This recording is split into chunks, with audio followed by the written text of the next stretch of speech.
આત્મવિશ્વાસ રાખવો જોઈએ, પણ હું મૂળની વાત કરું.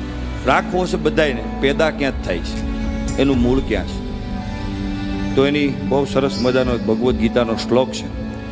સ્વધર્મમાંથી આત્મવિશ્વાસ જન્મે છે. સ્વધર્મ એટલે માણસનું પોતાનું કર્મ છે, પોતે શું કામ જન્મેલો છે, પોતાનું શું કાર્ય છે, એ માણસને યાદ હોય. એ જ્યારે શ્યોરિટી સાથે નીકળી જાય કે મારે આ કરવાનું છે, ત્યારે એની અંદર જે આત્મવિશ્વાસ પેદા થાય છે એ ઓરિજિનલ થાય છે. ભગવદ્ ગીતાની અંદર ભગવાન કૃષ્ણ જ્યારે અર્જુનને સમજાવતા હતા ત્યારે અર્જુનને કીધું કે ભગવાન મિત્ર, મારી વાત સાંભળો, મારે યુદ્ધ નથી લડવું, મારે આ કોઈ રાજપાટ નથી જોતા, મારે કોઈ વસ્તુ ભીખ માંગીને ખાઈ લે, ભીખ માંગીને પણ મારે મારા સ્વજનોને મારવાના નથી.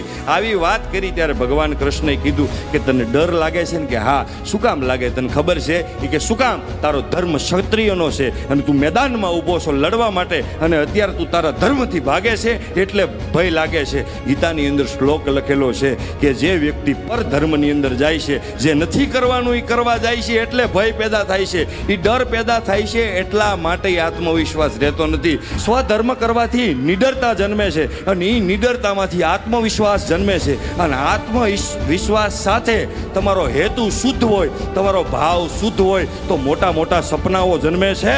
અને મોટા સપના અને તમારા અંદર કંઈક કરવાનો કીડો, આ બે વસ્તુ જ્યારે ભેગી હોય ત્યારે તમે જે વિચારો છો એનું સર્જન થઈ જાય છે.